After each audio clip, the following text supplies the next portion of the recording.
মুসলিমদেরকে মারার জন্য ভারতে নতুন নতুন পায়তারা চলতেছে। এখন আমাদের এই ভাইরা তো বদ্ধ একটা জায়গায়। আপনারাই বলেন তারা কি করবে এখন?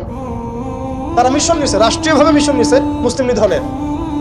এখন এই ভাইদের কোনো রাষ্ট্র নাই, কোনো জামা নাই, কোনো আমির নাই, কোনো এদাদ নাই, কোনো জিহাদের কোনো মানে ওখানে অবস্থাই নাই করার মতো তাদের, তাই না? ভিতরে কথা বলছি আমি, কাশ্মীরের কথা বলছি না। তাহলে এই ভাইরা এখন কি করবে?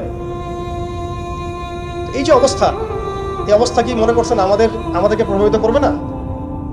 অভ্যন্তরীণভাবে এখানে বাংলাদেশে আমরা বেশিরভাগ মুসলিম হলেও আমাদের আশেপাশে চতুর্দিকে ঘোরাফেরা করতেছে কুফফাররা, চতুর্দিকে ঘোরাফেরা করতেছে। আপনি কাকে বিশ্বাস করবেন? চায়নাকে বিশ্বাস করবেন? ভারতকে বিশ্বাস করবেন? নেপাল ভুটানকে বিশ্বাস করবেন? না মায়ানমারকে বিশ্বাস করবেন? আপনি যাবেন কোন দিকে? আমাদের প্রস্তুতিটা কি? আমাদের প্রিপারেশন কি?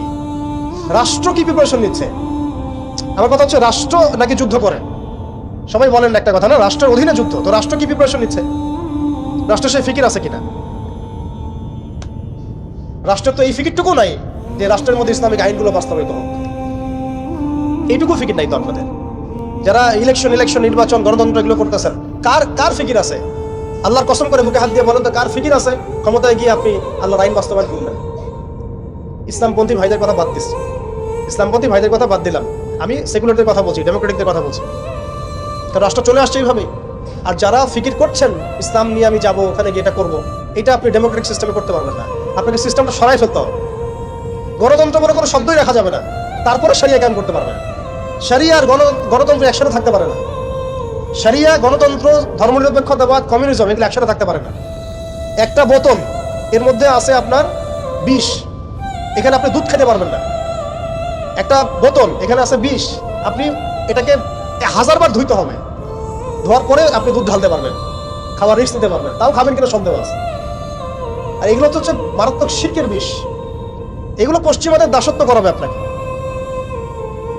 আমাদের হচ্ছে বড় কান্ট্রি আছে একটা তুরস্ক, একটা ইসলামিক ল বাস্তবায়ন করছে কিনা দেখায়। বড় একটা কান্ট্রি আছে মিশর, দেখায় না আমাকে একটা ইসলামিক ল বাস্তবায়ন করতে পারছে কিনা।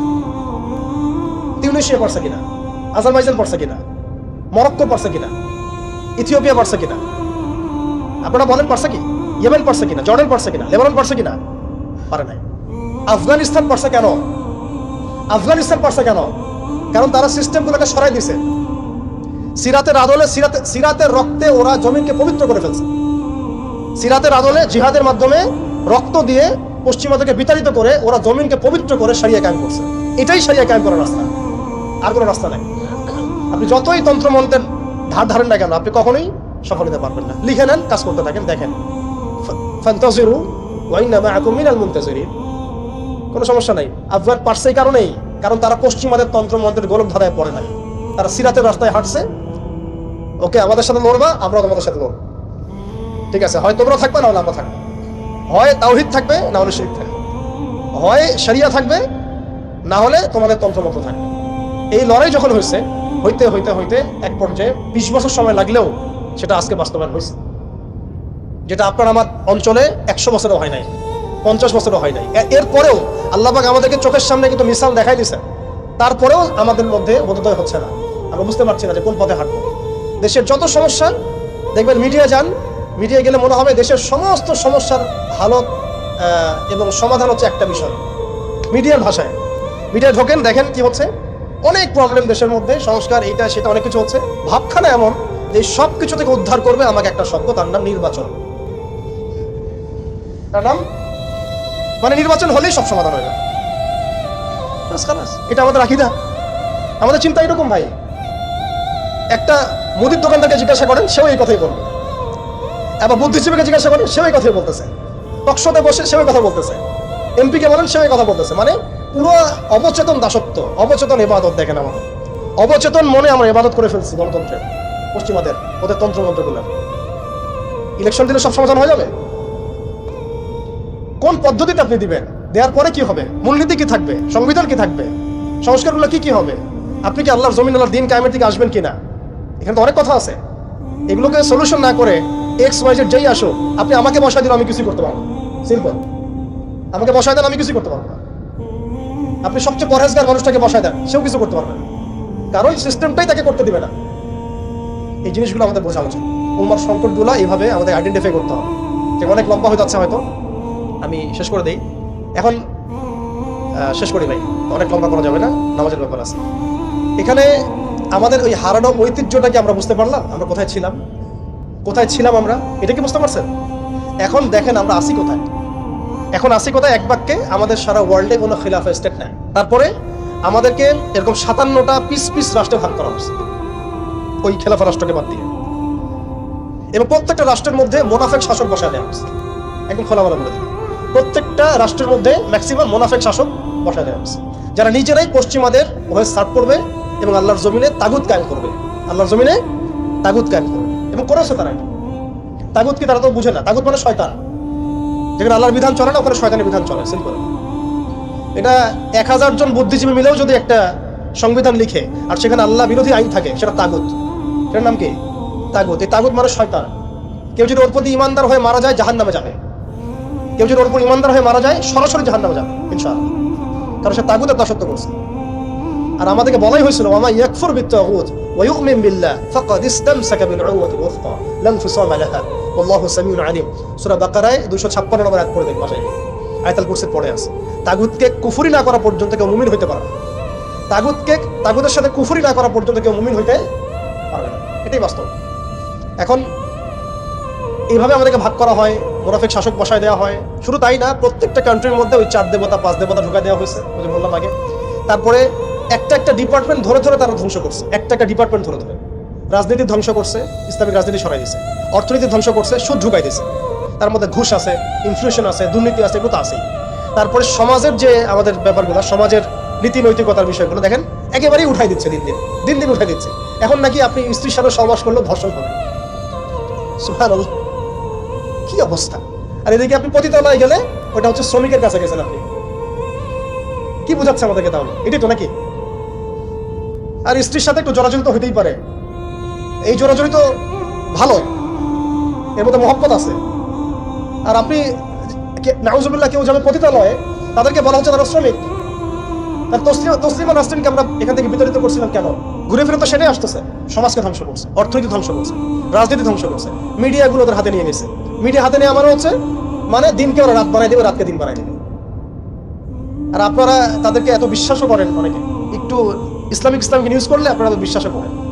আসার সময় যে আমরা মাওয়াদি আসলাম, ওখানে দেখবেন একটা পোস্টার আছে বড় করে, সেটাতে লেখা আছে যে ওই যে আবু সাইদের ছবি দেওয়া আছে কি নতুন বাংলাদেশে স্বাগতম না, এরকম কিছু একটা। নিচে লেখা আছে প্রথম আলো। দেখেন এদের চরিত্র দেখেন। এরা বিগত প্রায় শুরু থেকে এরা আজ পর্যন্ত এই তাগুতের সার্ভ করছে, ভারতের দালালি করছে, ফ্যাসিস্টের দোষক ছিল। এরা আমাদেরকে জঙ্গি বানাইছে, এরা বহু মানুষকে কারাগারে পাঠাইছে, এরা বহু মানুষের গুমের জন্য দায়ী, খুনের জন্য দায়ী, হত্যার জন্য দায়ী, ফাঁসির জন্য দায়ী। এরা আবার পাল্টি মারলো পরিবর্তিত বাংলাদেশ। দেখছেন, এই হচ্ছে মিডিয়া অবস্থা। প্রত্যেকটা মিডিয়া ওরা হাতে নিয়ে নিয়েছে, এবং এর সাথে প্রযুক্তিগত উন্নয়ন। আমি তো বলছিলাম যে মানে আমাদেরকে এইভাবে মনিটর করা হতো যে আমাদের ফোনে যদি আপনি একটা কল দেন, মেসেজ করেন, তাহলে আপনি ট্রেস হয়ে যাবেন। এইভাবে মনিটর করা যায়। আপনি গোপনে আপনার স্ত্রীকে কি বলছেন সেটা তারা শুনতেছে আড়িপেতে। আমি জানি আপনি আপনার ওয়াইফকে ফোনে গোপনে কি বলতেছেন, কিছু আলাপ হতে পারেন, অ্যাডাল্ট হতে পারে কিনা, ওইটা তারা রেকর্ড করতেছে। আর এখন প্রশ্ন হচ্ছে যে এই ওদের যে মানে অগ্রগতি, আমাদের যে অধঃপতন, এই জিনিসটার জন্য কি শুধু তারাই দায়ী না আমরাও দায়ী আছি? শুধু কি তারাই দায়ী না আমরা দায়ী আছি? আমরা আমাদের আগে দোষগুলো খুঁজে বের করব, আমরা নিজেরা আমাদের আগে ল্যাকিংসগুলোকে খুঁজে বের করব। আপনি দেখবেন খুঁজতে থাকেন, প্রথম ল্যাকিংস পাবেন আপনি, আমি, বেশিরভাগ মানুষই জীবনের মৌলিক উদ্দেশ্য থেকে সরে গেছে। আমরা দুনিয়াদার হয়ে গেছি ভাই। আমরা এই দুনিয়াতে এইভাবে থাকার জন্য আসি নাই। আল্লাহ পাক আমাদেরকে পাঠাইছেন এই দুনিয়াতে দুইটা কাজ দিয়ে। একটা হচ্ছে আল্লাহর ইবাদত করতে হবে এবং তার জমিনে দিন কায়েম করতে হবে। এখানে আমি অন্য কোনো উদ্দেশ্য আসি নাই, আমরা মুসাফির এখানে সবাই। আল্লাহ পাক বলেছেন ওয়া মা খালাকতুল জিন্না ওয়াল ইনসা ইল্লা লিয়াবুদুন। আর ইন তানসুরুল্লাহ ইয়ানসুরকুম ওয়া ইউসাব্বিত আকদামাকুম ওয়া লা তামুতুন্না ইল্লা ওয়া আনতুম মুসলিমুন। কতগুলো আয়াত আছে। ইন্নাল্লাহা লা ইউগাইয়িরু মা বিকওমিন হাত্তা ইউগাইয়িরু মা বিআনফুসিহিম। আয়াতের পর আয়াত বলা যাবে আমাদেরকে এই দুনিয়াতে পাঠানো হয়েছে দুইটা কাজ। আমাদেরকে আল্লাহর ইবাদত করতে হবে এবং আল্লাহর জমিনে তার দিন কায়েম করতে হবে। এটা আমাদের কাজ, বাকি সবকিছু গৌণ, এগুলো মুখ্য কাজ, মেইন। এবং আমাদেরকে দিন দেয়া হয়েছে কেন? হুয়াল্লাযী আরসালা রাসূলাহু বিল হুদা ওয়া দীনিল হক লিইয়ুযহিরাহু আলা দ্বীনি কুল্লি। এই দিনটা আল্লাহ পাক দিয়েছেন এই কারণেই যাতে এই দিন অন্য সমস্ত দিনের উপর জয়লাভ করে। তো জয়লাভ কখন করবে? যখন আমরা ফিকির করবো তখন। এটা কি আবরাহার যুগ যে আবাবিল পাখি এসে পাথর ছুড়বে, বলেন এখন পাথর আপনাকে আমাকে ছুড়তে হবে, এটা তো আবরাহার যুগ না। নবী সাল্লাল্লাহু আলাইহি ওয়াসাল্লাম শুধু দোয়া দিয়েই কি সব হয়েছে? দোয়ার সাথে চেষ্টা করেন নাই তিনি? এমনকি বদর যুদ্ধের দিনও তিনি কূপ দখল করলেন, ভালো জায়গাটাতে শিবির গাড়লেন, সৈন্য বিন্যাস করলেন, সবকিছু যখন ঠিকঠাক মতো হয়ে গেল, তারপরে বৃষ্টি আসলো আল্লাহর পক্ষ থেকে, তিনি দোয়া করা শুরু করলেন। এই দোয়ায় আল্লাহ পাক ফেরেশতা নাজিল করলেন। তাহলে কি আমাদের কাছে একমুখী না সবকিছু করতে হবে? এখন আমাদেরকে এই ল্যাকিংসগুলোকে খুঁজে বের করতে হবে। আমাদের ল্যাকিংস কোথায়? এই ইমানের দুর্বলতা, জীবনের উদ্দেশ্যের দুর্বলতা। আমরা দুনিয়াদার হয়ে গেছি, ভোগবিলাসী হয়ে গেছি, আমরা আমাদের ঐতিহ্য ভুলে গেছি, আমাদের শেকড় ভুলে গেছি, আমলে ঘাটতি হয়ে গেছে, হারামখোর হয়ে গেছি, আমরা জেনাকার হয়ে গেছি, আমরা ফ্রি মিক্সিং করতেছি, পরকীয়া করতেছি, ঘুষ খাচ্ছি, দুর্নীতি করতেছি, সুদ খাচ্ছি, আমরা করতেছি। এগুলো পশ্চিমারা করতেছে না। আমাদের ল্যাকিংসগুলোকে আমাদেরকে দূর করতে হবে। ইলমের ঘাটতি হচ্ছে, আমলের ঘাটতি হচ্ছে, আলেমদের সাথে সোহবত নাই, তাসকিয়া নাই, পড়াশোনা নাই। কি করতেছি ভাই আমরা? আসলে কি জন্য আসছে আর কি করতেছি? এইখান থেকে ভবিষ্যৎটা হচ্ছে এই যে ইনশাআল্লাহ এই দিন বিজয় লাভ করবেই। আজকার কাল হোক, আল্লাহ পাক এমন জামা, এমন ইমারা, এমন আল্লাহর সেনাবাহিনী তৈরি করবেন যারা আস্তে আস্তে আস্তে আস্তে জন্য চলে যাবে। এটা লেখা হয়ে গেছে। ইমামুল মাহদী আসবেন, লেখা হয়ে গেছে। এমন একটা সমাজ ব্যবস্থা আমরা দেখেছি 1400 বছর আগে, যে সময়টাকে ইতিহাস দুটো শব্দে আইডেন্টিফাই করে, আইয়ামে জাহিলিয়া। এক কথায় আইয়ামে জাহিলিয়া, অন্ধকারের যুগ, অন্ধকারের যুগ, দ্য এজ অফ ডার্কনেস, অন্ধকারের যুগ। এই অন্ধকারের যুগ আল্লাহ রাব্বুল আলামিন মাত্র 23 বছরের ব্যবধানে একটা কিতাব নাজিল করে, একজন নবীকে প্রেরণ করে, একজন নবীর সুন্নাহ দিয়ে, এবং একটা জামা, সাহাবায়ে কেরামের জামা, মানে ঐক্যবদ্ধ একটা প্ল্যাটফর্ম, এটাকে দিয়ে আল্লাহ রাব্বুল আলামিন মাত্র উইদিন 23 ইয়ার্স, মানে মাত্র 23 বছরের ব্যবধানে আল্লাহ রাব্বুল আলামিন এই সমাজের চিত্রটাকেই পরিবর্তন করে দিয়েছে। এটা আমরা দেখেছি মাত্র 23 বছরের ব্যবধানে। তো সিরাতটা যদি আপনাদের পড়া থাকে তাহলে আপনারা বুঝতে পারবেন যে কিভাবে এই পরিবর্তনটা হয়েছে। যাদের সিরাতটা পড়া নাই তাদের বুঝতে একটু অসুবিধা হতে পারে। এই কারণে আমি আপনাদেরকে পরামর্শ দিই, যেভাবে আপনারা কোরআন শেখেন, যেভাবে হাদিসকে গুরুত্ব দিয়ে পড়েন, ঠিক সেইভাবেই নবী মুহাম্মদ সাল্লাল্লাহু আলাইহি ওয়াসাল্লামের পবিত্র জীবনীটাকে শুরু থেকে শেষ পর্যন্ত পড়ে শেষ করতে হবে। তাহলে আপনি ধাপগুলো বুঝতে পারবেন কিভাবে তিনি সমাজ সংস্কার করেছেন। না হলে বুঝতে পারবেন না। কোরআনের একটা আয়াত থেকে আপনি নিজে নিজে একটা দলিল তো বের করতে পারবেন না, একটা হাদিস থেকে আপনি নিজে নিজে একটা দলিল তো বের করতে পারবেন না। সিরাতটা যদি মাথায় থাকে, পুরো সিরাত মোবারক, পবিত্র সিরাত, তাহলে আপনি বুঝতে পারবেন কোন সিচুয়েশনে নবী সাল্লাল্লাহু আলাইহি ওয়াসাল্লাম প্রেরিত হয়েছিলেন, কিভাবে শুরু করেছেন, কিভাবে সামনে গিয়েছেন, কোন প্রেক্ষাপটে কিভাবে তিনি রিয়্যাক্ট করেছেন, এবং কিভাবে আস্তে আস্তে এই দিনটা অল্প গুটি কয়েক মানুষ থেকে পুরো জাজিরাতুল আরবের মধ্যে ছড়িয়ে পড়েছে, প্রতিষ্ঠিত হয়েছে। এক কথায় দিন কায়েম হয়েছে কিভাবে, এটা বুঝতে হলে সিরাত লাগবে। এটা যদি আমরা 2 মিনিটের মধ্যে বলি, তাহলে প্রথমে নবী সাল্লাল্লাহু আলাইহি ওয়াসাল্লাম ওহী প্রাপ্ত হয়েছেন। সেই ওহীটা হচ্ছে কোরআন এবং হাদিস এবং সুন্নাহ, এবং সেই ওহী দিয়ে তিনি দাওয়াতের কাজ শুরু করেছেন। তিনি মানুষের দরজায় দরজায় যাওয়া শুরু করেছেন। মক্কায় 13 বছর নিরলস পরিশ্রম করে তিনি দাওয়াতের মেহনত অব্যাহত রেখেছেন, এবং দাওয়াতটা ছিল পরিপূর্ণ ইসলামের দাওয়াত, আংশিক দাওয়াত নয়। আমাদের দাওয়াত, তার দাওয়াতের মধ্যে কিছু পার্থক্য দেখা যায় অনেক সময়। তার দাওয়াত ছিল পরিপূর্ণ ইসলামের দাওয়াত, আমরা কিন্তু ইসলামের অংশ বিশেষ নিয়ে কথা বলি বেশি। এটা খেয়াল রাখতে হবে। তিনি দাওয়াতের কাজ করেছেন পরিপূর্ণ ইসলামের দাওয়াত, উদখুলু ফিস-সিলমি কাফা, এর উপর আমল করার জন্য। এখন এই দাওয়াতের ফলে প্রথম 3 বছর গোপন গোপন দাওয়াত হয়েছে, কিন্তু এই 3 বছরেই এমন কিছু সাহাবী তৈরি হয়েছিলেন যারা পরবর্তীতে বদর, উহুদ, খন্দক, খায়বার কাঁপিয়ে দিয়েছিলেন। যেমন আবু বকর সিদ্দিক, ওমর ইবনে খাত্তাব, ওসমান বিন আফফান, আলী ইবনে আবি তালেব, যায়েদ ইবনে হারসা, তারপরে বেলাল ইবনে রাবাহ, হামজা রাদিয়াল্লাহু আনহু, আব্দুর রহমান বিন আউফ, সাদ বিন আবি ওয়াক্কাস, আবু উবাইদা ইবনে জাররাহ, এরকম বরেণ্য সাহাবী যারা, এই সাহাবীরা তৈরি হয়েছেন কখন? প্রথম সময়ের দিকে, প্রথম 13 বছরে। প্রথম 3 বছর গোপন দাওয়াতে এরকম বরেণ্য সাহাবায়ে কেরাম ইসলাম কবুল করা শুরু করেন। এরপরে দাওয়াতের গতি আরও বেগবান হয় যখন মক্কার শক্তিশালী কিছু মানুষ ইসলাম কবুল করেন, যেমন হামজা রাদিয়াল্লাহু আনহু, ওমর ইবনে খাত্তাব, এইরকম কিছু মানুষ। কারণ তাদের একজনের বক্তব্য বা একজনের অবস্থান সমাজে আরও 100 জনের সমান ছিল, 1000 জনের সমান ছিল। যখন সমাজে দাওয়াতের মধ্য দিয়ে প্রভাবশালী কিছু ব্যক্তি ইসলামের দিকে চলে আসে, তখন ইসলাম শক্তিশালী হয় এবং দাওয়াতটা বেগবান হওয়া শুরু হলো।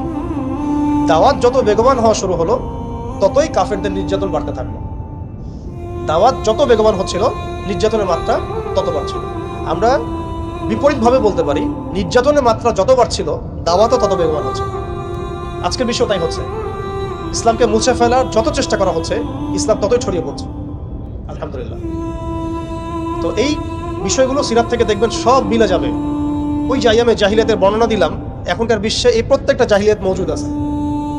প্রথমে যে আইয়ামে জাহিলিয়াতের যে খাসলতগুলো বললাম, সেগুলো এখনকার বিশ্বে শতভাগ মজুদ আছে। এটা অনেক লম্বা আলোচনা। এখন তো মানুষ সরাসরি মুসলিমরা লাত, উজ্জা, হবল, মানাতের ইবাদত না করলেও অদৃশ্য কিছু শিরকি মতবাদের ইবাদত করে। যেমন গণতন্ত্র, যেমন কমিউনিজম, ধর্মনিরপেক্ষতাবাদ, তারপরে জাতীয়তাবাদ, তারপরে এথিজম, নাস্তিকতা, এগুলো কিছু পশ্চিমা মতবাদ। এগুলো দেখা যায় না, ছোঁয়া যায় না, ভার্চুয়াল, ইনভিজিবল, কিন্তু এগুলো একটা আদর্শ। যে আদর্শগুলোর মধ্যে কুফর আছে, শিরক আছে, হারাম আছে, তাগুত আছে। সরাসরি মূর্তির সামনে সেজদা না করলেও অবচেতনভাবে মুসলিমরা আজকে এই মতবাদগুলোর পূজা করতেছে। এটাও শিরকের মধ্যেই পড়ছে, আংশিক হইলেও। কোনো কোনো ক্ষেত্রে যদি আকীদা ঠিক না থাকে, তাহলে পরিপূর্ণ শিরক হবে। এখন যাই হোক, ওই জাহালাতগুলো এখন দূর হয় নাই, বরং বহু উঁচু স্তরে এটা সমাজে ছড়িয়ে পড়েছে। মাদক, সেটা কি থেমে গেছে? আইয়ামে জাহিলিয়াতের মাদক এখন বরং আরো উঁচু স্তরে আছে।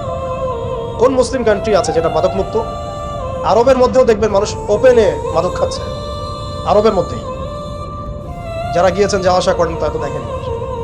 মাদক থেকে কে মুক্ত? কোন কোন ন্যাশনটা মুক্ত মুসলিমদের মধ্যে? বরং ইসলামিক কান্ট্রিগুলোতে মদকে সংবিধান দিয়ে হালাল করা হয়েছে। ইসলামিক কান্ট্রিগুলো বলি আমরা, যে তথাকথিত ইসলামিক কান্ট্রি, বাংলাদেশকে তো অনেক ইসলামিক কান্ট্রি মনে করে, ঠিক আছে? পাকিস্তানকে ইসলামিক কান্ট্রি মনে করে, ইরানকে ইসলামিক কান্ট্রি মনে করে, ঠিক আছে? জর্ডানকে ইসলামিক কান্ট্রি মনে করে, লেবাননকে ইসলামিক কান্ট্রি মনে করে। ইসলামিক কান্ট্রি আর ইসলামিক স্টেট এগুলো এক না। মুসলিম সংখ্যাগরিষ্ঠ থাকলেই একটা রাষ্ট্র ইসলামিক স্টেট হয় না, হয় না। মুসলিম সংখ্যাগরিষ্ঠ থাকলে একটা রাষ্ট্র কখনো ইসলামিক স্টেট হয় না। একটা রাষ্ট্র তখনই ইসলামিক স্টেট হয় যখন সেটা আল্লাহর আইন দ্বারা পরিচালিত হয়।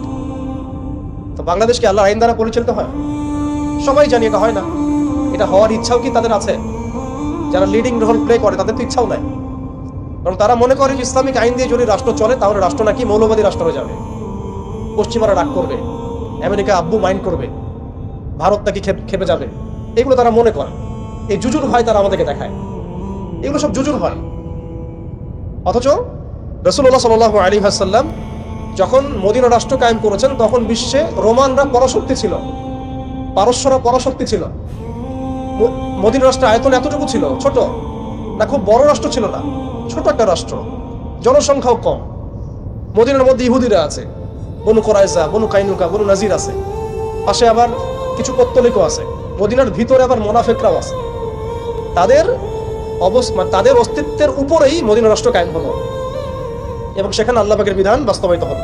কই, তখন তো আমরা এভাবে চিন্তা করি নাই যে রোমানরা খেপে যাবে, পার্সিয়ানরা খেপে যাবে। ওরা তখন সংখ্যার দিক থেকে, অস্ত্রের দিক থেকে, জনবলের দিক থেকে, মানে আপনার সার্বভৌমত্বের দিক থেকে মুসলিমদের চেয়ে অনেক শক্তিশালী ছিল। কিন্তু কোনো মুসলিম তো এভাবে চিন্তা করে নাই যে আল্লাহর জমিন, আল্লাহর আইন বাস্তবায়িত করলে ওরা আমাদের উপর খেপে যাবে, তেরে আসবে। আর আসলেই বাকি যে কয়েকবার তেরে আসছে, সে কয়েকবার তারা নাকামি চুবানি খেয়ে বিতাড়িত হয়েছে। আমরা সেই রোমানদেরকে ডিফিট করেছিলাম, সেই পার্সিয়ানদেরকে ডিফিট করেছি, সেই রোম সাম্রাজ্য, সিরিয়া, শাম, এগুলো আমরা বিজয় করেছি, সে পারস্য আমরা বিজয় করেছি। যারা আমাদের এগেনস্টে দাঁড়ানোর চেষ্টা করেছে, আল্লাহ পাক ধুলা বানিয়ে উড়িয়ে দিয়েছিলেন। কই, তখন তো আমাদেরকে এত নেগেটিভ চিন্তা করতে হয় নাই, ব্যাকফুট চিন্তা করতে হয় নাই। এখন হয় কেন? বিকজ আমরা সেই ইমান, সেই তাকওয়া, সেই আকীদা, সেই আমল, সেই মানহাজের মধ্যে নাই। As simple as that. আমরা এখন সেই অবস্থায় নাই, ইমানের দিক থেকে, আমলের দিক থেকে, তাসকিয়ার দিক থেকে, জামাতের দিক থেকে।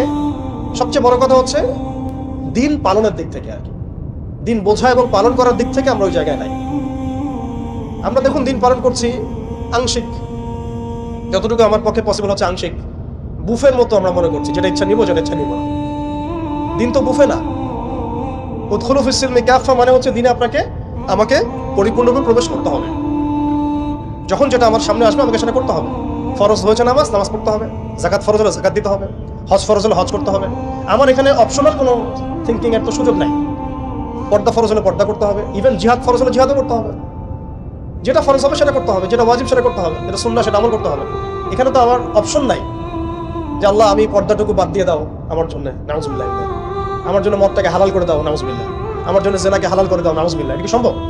কিন্তু আমরা এই সিস্টেমগুলোর মধ্য দিয়ে আল্লাহর হালালকে হারাম করছি, হারামকে হালাল করছি। তো আমি বলছিলাম ওই জাহালাতের এই না সুদভিত্তিক সিস্টেম দূর হয়েছে, আর না সেই মাদক দূর হয়েছে, আর না সেই শিরক দূর হয়েছে, আর না গোত্রীয় হানাহানি দূর হয়েছে। গোত্রীয় হানাহানি কি দূর হয়েছে? না। এখন হানাহানি গণতান্ত্রিক ভাষায় করলে জায়েজ, তাই না? গণতান্ত্রিক লেভেল দিয়ে হানাহানি, মারামারি, কাটাকাটি, মিছিল, মিটিং, শোডাউন, রাস্তায় কোপাকুপি সব জায়েজ। কিন্তু ইসলামের পরিভাষায় যদি আমরা জিহাদ ফি সাবিলিল্লাহ বলি, তাহলে আটকে ওঠে বাপরে বাপ কি অবস্থা, তাহলে মৌলবাদী জঙ্গিয়া সন্ত্রাস। ছাত্ররা যা করেছিল জুলাইয়ে, এই কাজটার 10%ও যদি দাড়ি টুপি বলা করতো, তাহলে মনে হয় বাংলাদেশেও সব মসজিদ সিলগালা মেরে দিত, সব মাদ্রাসা সিলগালা করে দিত, তাই না? মানে গণতান্ত্রিক পরিভাষায় এই ফিতনাগুলো জায়েজ, তাই না? ফিতনা মানে পরীক্ষা, ফিতনা মানে শব্দ কি? পরীক্ষা। এই পরীক্ষাই তো আমরা। কিন্তু ইসলামিক পরিভাষা যদি আমরা ইবাদত বলি, ইসলামিক পরিভাষা একটা ইবাদত, সেটা নাজায়েজ হয়ে যাচ্ছে। আর গণতান্ত্রিক পরিভাষায় তথাকথিত এই গণতান্ত্রিক রাষ্ট্রে এবং গণতান্ত্রিক এই বিশ্বে এগুলোকে তারা জায়েজ করে নিয়েছে। আফ্রিকাতে যখন পশ্চিমারা হামলা চালায় গণতন্ত্রের নামে, এটা জায়েজ হয়ে যায়।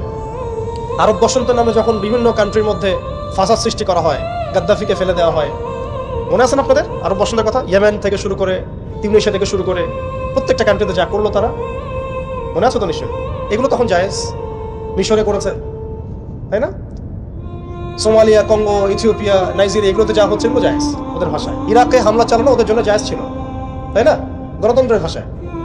ওখানে লাখ লাখ মানুষ মারলেও সেটা জায়েজ। ওটা নাকি শান্তি প্রতিষ্ঠার জন্য করা হচ্ছে। তারপরে আফগানিস্তানে লক্ষ লক্ষ মানুষকে মারা হয়েছে, ওটা তখন জায়েজ ছিল। কাশ্মীরে আজকে মানুষকে মারা হচ্ছে, এটা ওদের কাছে জায়েজ হয়ে গেছে। আর কোথাও এক্সাম্পল দিবেন? চায়নার মধ্যে মারা হচ্ছে উইঘুরদেরকে, আরাকানে মারা হয়েছে, তারপরে ইয়েমেনে তো মারা হচ্ছেই সেই 15 সাল থেকেই, জর্ডানে হয়েছে, লেবাননে হয়েছে, খাস করে প্যালেস্টাইনে, খাস করে কোথায়? প্যালেস্টাইনে, গাজায়। এগুলো তারা গণতন্ত্র প্রতিষ্ঠার নামে এগুলো করলে সেগুলো জায়েজ। এবং এখানে দেখবেন 100%ই মুসলিমদের রক্ত ঝরছে, কোনো অমুসলিমের রক্ত কিন্তু ঝরছে। তো এগুলো তাহলে এই তন্ত্রমন্ত্রগুলোকে আমরা বলি এখনকার জামানার দেবতা, যেগুলোর পূজা ওরা করতেছে। ওই জামানায় যেমন লাত, উজ্জা, হবল, মানাতের ইবাদত হতো, এখন ঠিক এই তন্ত্রমন্ত্রগুলোর ইবাদত, দাসত্ব, পূজা হচ্ছে, এবং সেগুলো আমাদেরকে গেলানো হচ্ছে, আমরা যেন এগুলো হজম করি, গিলি। অথচ এগুলো আমাদেরকে ধ্বংস করার জন্যই তারা সৃষ্টি করেছিল। আমাদের চোখ এখনো সবার খোলে নাই। এই সিস্টেমগুলো আমাদেরকে কখনোই সেই হারানো ঐতিহ্য ফিরাই দিবে না। এই সিস্টেমগুলোর মধ্য দিয়েও কখনো ইসলাম কায়েম করা সম্ভব নয়। আপনারা আরো 100 বছর ট্রাই করেন, 100 বছর পরে হলেও বুঝবেন। যদি হতো 100 বছর আগেই হইতো। আরো 100 বছর ট্রাই করেন, তারপরেও যদি আক্কেল হয়। এই সিস্টেমগুলো তৈরি করা হয়েছে আমাদেরকে ওদের দাস বানানোর জন্য।